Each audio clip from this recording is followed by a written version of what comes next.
Dirty Birds, what's up? And welcome to another edition of Falcons Final Whistle presented by Zaxby's. I'm your host, Will McFadden, joined by Tori McElhaney and a very special guest, Falcon safety Jessie Bates. Jessie, how you feeling, man, going into your 7th NFL season?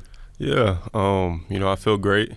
I remember the first time, my first training camp in, Cincinnati. I was 21 years old.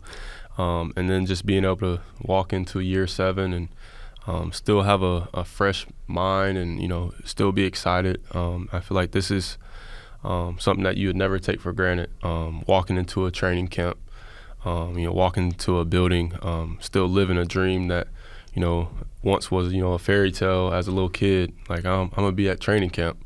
So it's just a blessing to be able to, like I said, walk into year 7. It's crazy to think that it's year 7, but like I said, it's something that's been earned. There's a lot of hard work that goes into that. Just excited to be here, and we got a lot of momentum going into this offseason. So just excited to put in the work and see the results later on in the season. What's something that you learned in your very first training camp that you still stick with today, years later? Training camp can get repetitive. Yeah. In year 1, as a young guy, it's like mentally taxing. It's always physically taxing, but mentally it's like you're doing the same thing over and over. But you can't get bored with that stuff. That's what makes great teams great. And every single day you got to be able to just stack days, continue to stack days, and every day you figure out something to get better at, and not just as an individual, but as a position group, as a leader, try to add different stuff to your game, because at some point the lights are going to be on and it's going to be for real. Mm-hmm. So learn from your mistakes, learn from others people's mistakes, and don't be a repeated guy that's just going to continue to make mistakes. So I would say just every day, just figure out something new for you to get better at, and don't get bored with just the simple details of getting lined up, knowing my assignment, and just continue to build on that, and great things happen from that. When we talk to this offense, we talked to Kirk, we talked to Ray, we talked to all those guys, and they made the comment that the first day of this 4-block period, it was really heavy in terms of what they were being asked to do and plays they were being asked to run out of, and all of that kind of stuff. I'm curious, from your perspective, where did the defense line up in terms of what y'all were able to carry over from the work that y'all did in OTAs into the first 4 days of this, and how quickly y'all were able to start? Yeah, the first time in OTAs, compared to the first day of training camp, it was completely different, because in OTAs you're able to ask questions, and I feel like the urgency is like, we gotta get this down, like we need to hurry up and get this stuff down. I mean, the season is coming up very soon. In the OTAs you kind of got a little bit more time to slowly go through the playbook and certain details in our defense, but you kind of set that standard, set the beginning foundation of that in OTAs, and then when you get back, for training camp, it's kind of like a refresher. We're kind of just going over, what defense are we going to focus on today. And it's going to be still, some problems, some kinks and wrinkles that you still got to iron out, but it's really just flying over the stuff that you already reviewed. But I think offense is a little bit different than defense. Right. We got our base stuff in, and it doesn't change. It's not a lot that changes, but it's just being able to focus on more of the small details. Now, like I said, it's the urgency that picks up during training camp, because you can't just be sitting on one play.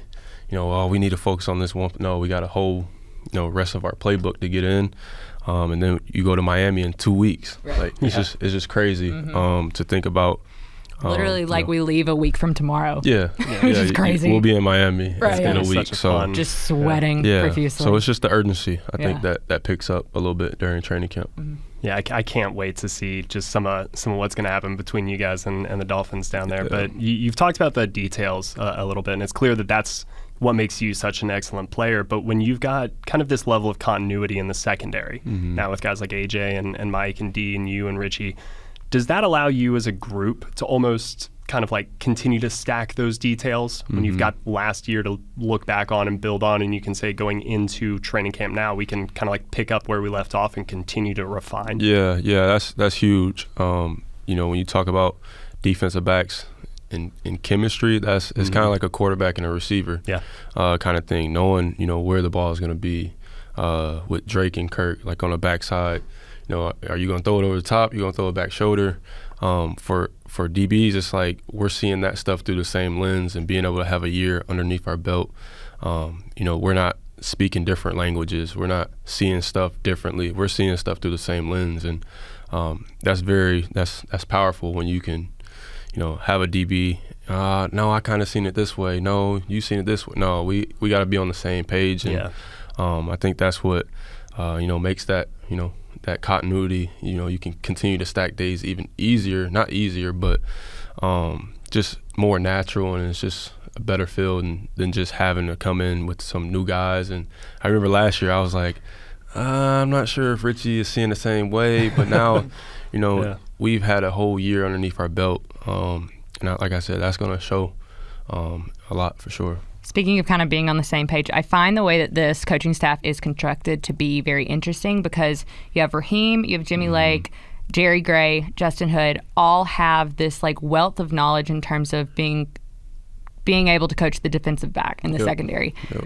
I'm kind of curious from your perspective, how did they all work in tandem with each other and also making sure that there aren't too many cooks in the kitchen? Yeah. Ra always peeks his head in there a little bit. That's okay, wait, before you start, what is, I always say his love language is there's always something that he'll make fun of you for. Yep. What's it with you?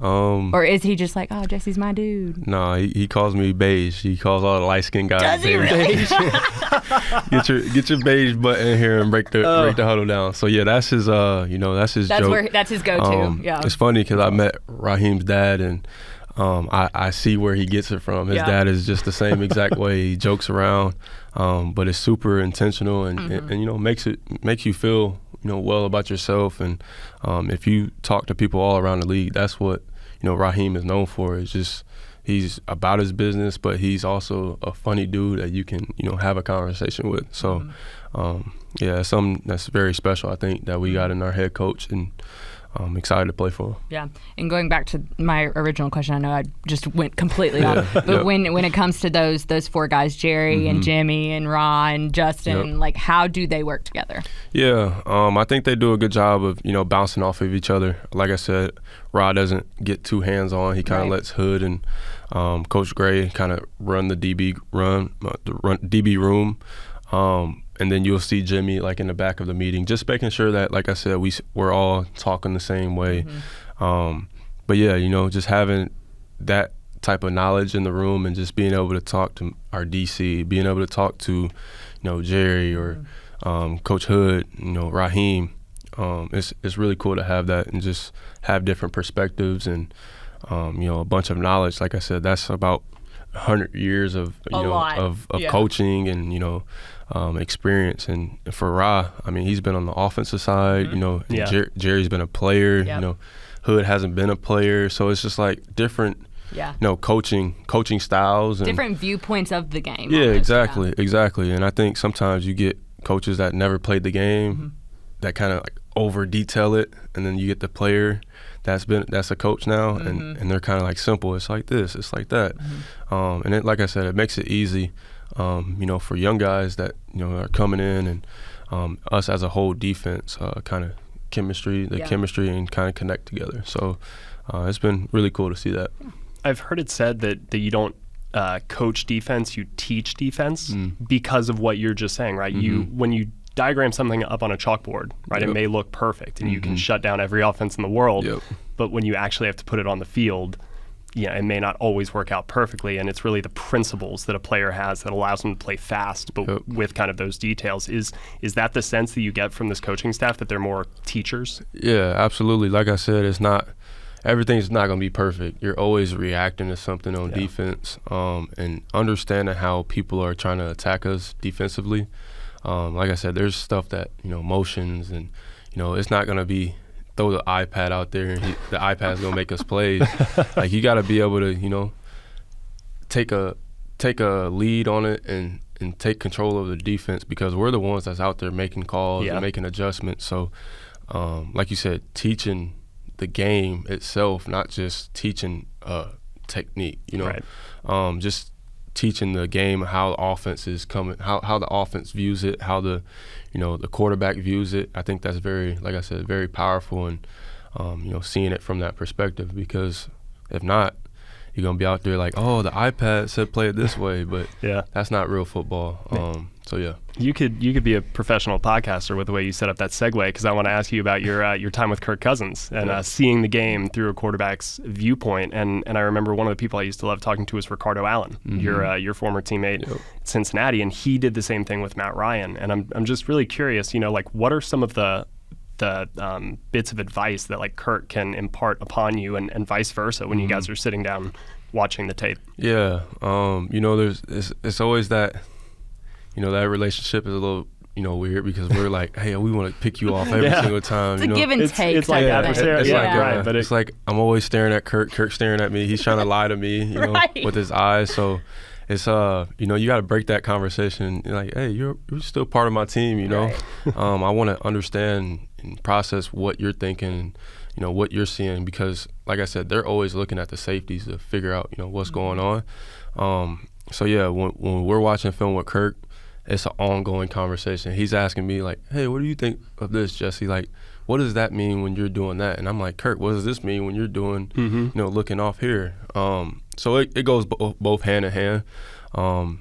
It's something that I didn't do as much as I wanted to in Cincinnati with Joe and Andy Dalton, but just having that perspective of how important it is to understand what a quarterback's process is and how he's thinking and what's his progression and stuff. So, and Kirk is, he's a top dude when it comes to knowing the game. He's seen it all. Yeah. He's seen every single safety. He's seen the game evolve into what it is now. So, just being able to have him as another resource to become a better player. But you look at Kirk as a person too. Like, that's a solid dude that you would want to be, in your life. So just asking him questions about, his life, and he's also a Midwest guy from Michigan. So it's a lot of continuity there. I always say Midwest guys are blue collar guys, don't care about much, outside noise, and that's what Kirk is.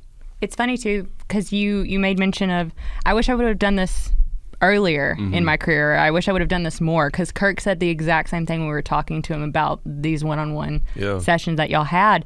And I almost wonder, is like that a piece of advice that you would maybe give to young guys in the league, is like, hey, go and talk to people who are your adversaries technically on the field. Yeah, like I said, especially when they want to, help you out as well. And Kirk has been awesome in that. I'm like, hey, Kirk, I want to watch some film. And it's not like I had to go ask Kirk again. Kirk's texting me like, hey, I'm in here at 7 o'clock in the morning to watch film. You can join me. If not, it's okay. Right. That's awesome. So just having that open conversation. Like I said, every quarterback's not like Kirk Cousins. Right. So I'm just, very blessed to have him as our quarterback and being able to learn from him. Mm-hmm.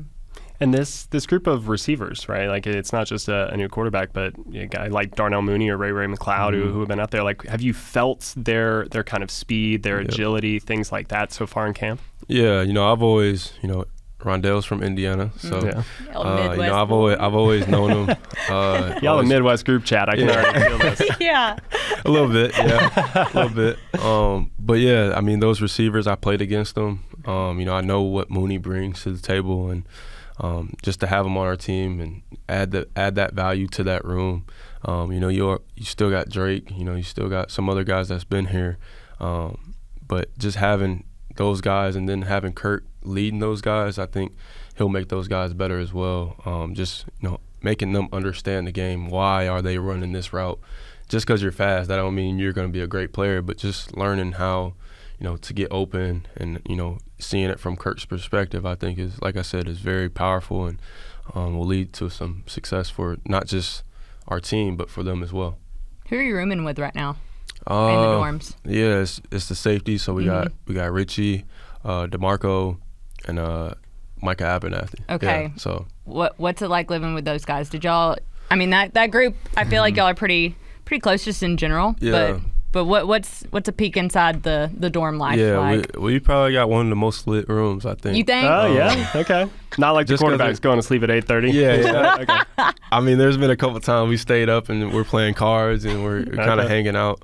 But yeah, we got a good group. You know, you got Richie who, you know, he might be in bed at 10:30. He might just yell something out of nowhere, and we just, oh snap, what's going on? Who was it that someone said you hear Richie coming before you see him? Yeah, and for I'm sure, like, that is for sure. absolutely true. And then you got DeMarco. He's still kind of, you know, a year or two. He's figuring it out a little bit. And then you got Micah, who's just a smart dude. He's from Atlanta. He kind of giving the game to us about what's going on in Atlanta. Yeah. And then you got me, and I'm just kind of like the peacemaker. I'm trying to teach him how to play dominoes. We're playing some dominoes.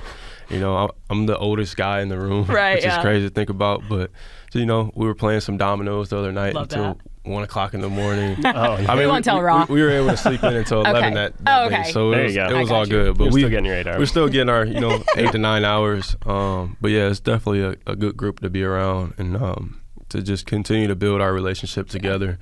And that, like I said, when we're playing cards, playing dominoes, that leads to other conversations and, getting to know those guys and, talking about, becoming a man, stuff like that. Just, just really real deal conversations that we've been having in a, when we're just at home kind of thing. So it's a little different when you're in the locker room. You're thinking about what, this call is, that call is. We're talking about, life stuff and real life conversations. And that's pretty cool. That's what, this game is for. Yeah. Before we let you go, Raw has made mention that when he's asked about the identity of this team, he said, I don't want to dictate the identity of this team. I want the players to dictate that. For you, I know we're 4 days into this thing, but if you could say, we're in week 12, week 13, what do you hope the identity is?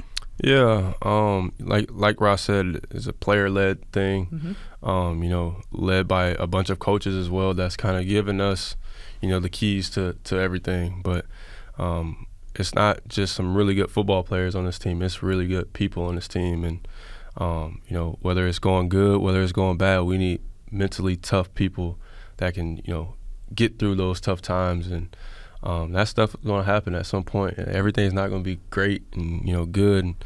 And, when you got good people in the building that's able to overcome that type of stuff, I think we'll be fine when it's week 12 and, whatever the situation is, I think we'll thrive in that. So it's hard to say right now, nothing's, we haven't really hit any adversity right now in training camp as a team going against each other. Yeah, vibes are high.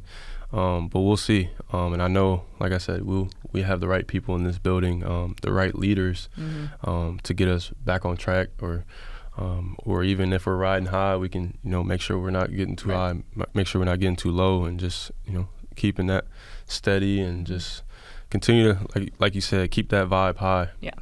Yeah, I think that's a great mentality to strive for, and I don't think you're gonna have to worry because Ra's gonna keep that vibe high. So yeah, y'all can keep it steady. He'll raise it when he needs to. Tori, I'm trying to figure out if we should invite Jessie on for Camp Champ for our final segment. So Jessie, let's explain this to you a little bit. So you've been on the podcast before. We love our games. Yeah, at the end of each episode throughout training camp, we're each nominating a player who we think had the best day of practice. Okay. Whoever wins that day's Camp Champ most throughout training camp will officially be the Falcons 2024 training camp champ, right? And then we'll invite him on, we'll give him a crown or whatever. It'll be fun. We don't have it all fleshed out yet. But we're getting there. is there anybody that, and we can maybe broaden it for you since we're throwing this on the spot, either today in practice or maybe just from the first 4-day block that you feel like, this guy, I just felt like brought it every single day? Yeah.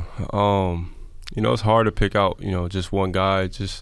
I'm trying to think, over the past, couple of days, we haven't did the physical part of football, so it's kind of hard to figure that out. But trust us, we know.